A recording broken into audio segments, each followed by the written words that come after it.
Brooklyn Independent Television.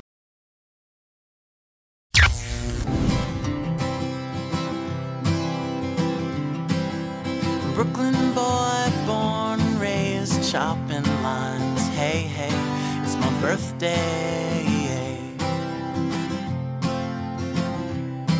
My name's Kevin Devine. I'm from Bay Ridge, Brooklyn, and I play kind of folk, punk, indie rock music, somewhere between the three. Grew up listening to Bob Dylan and the Beatles and Joni Mitchell, like my mom's music. I got into music through Nirvana and louder guitar bands in the 90s and underground stuff like Pavement and the Pixies and Built to Spill and Modest Mouse, and what I play is somewhere between those things, you know. I like Neil Young and Hank Williams and Elliott Smith, but I also like guys that were a lot screamier and thrashier too. What you think you are is probably different than what everybody else is going to tell you are. I don't write songs and think, this is like a Neil Young song. When I'm writing, I don't think, this sounds like Kurt Cobain or this sounds like Elliott Smith.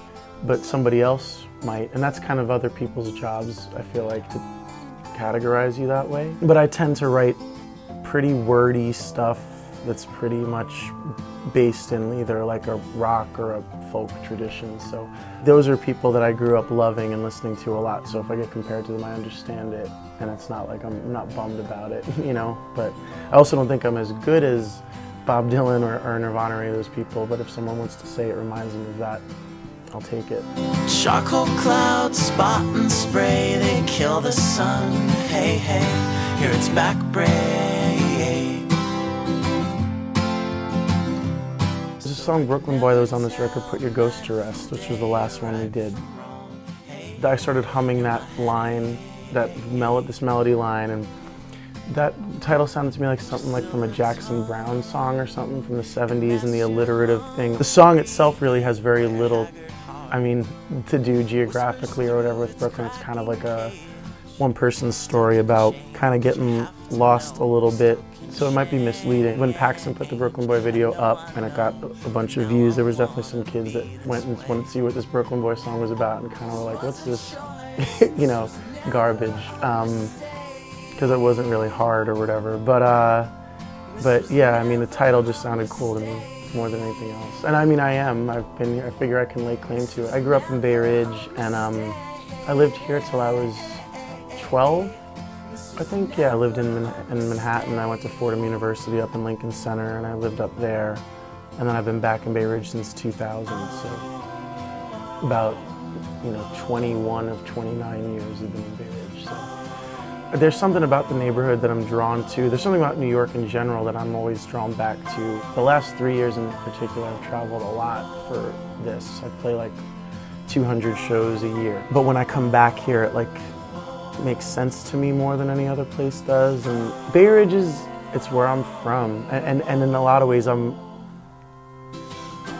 probably a little different in some of the things I think or whatever than some of the people I grew up with around here. But in a lot of ways, I'm just the same too. You are where you're from to some extent. So I play a lot in Williamsburg or on Park Slope or the Lower East Side, these places that are more synonymous with that kind of cultural movement than a place like Bay Ridge is. It's not a big underground culture area.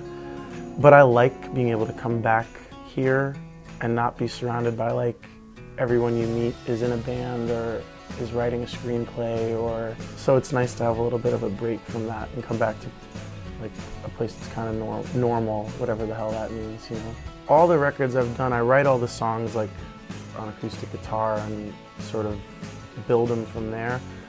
But all the records have had full band arrangements, but this was the first one that was done kind of live. I kind of brought a song cycle of about 15 songs into Chris Bracco and Mike Skinner, who produce. They've done 3 of my 4 last records, so I brought them this cycle of songs and sort of started picking out which ones we wanted to flesh out and build into kind of rock songs or more experimental arrangements and stuff. And we kind of went in and figured out how to best utilize what we had, and we rehearsed for, I think, a month, just got the songs really, tore them apart, built them back up. We didn't like how it looked, we tore it apart again, tried 4 or 5 different arrangements of every song. and went into Headgear Studios, and it's taken 9 months for it to come out.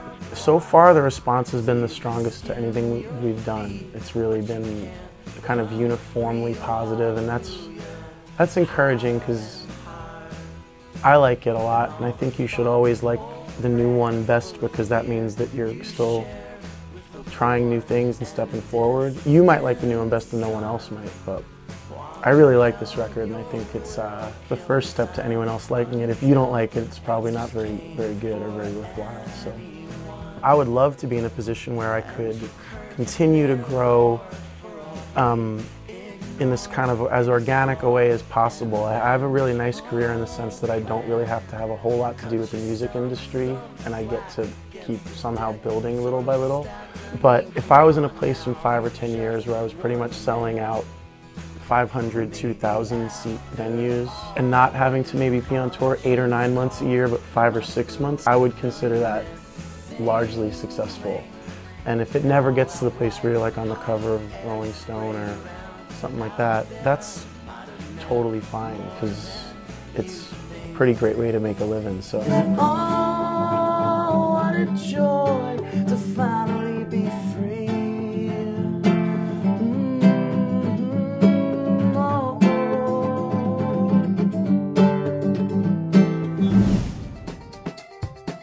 Brooklyn Independent Television on the BCAT TV network.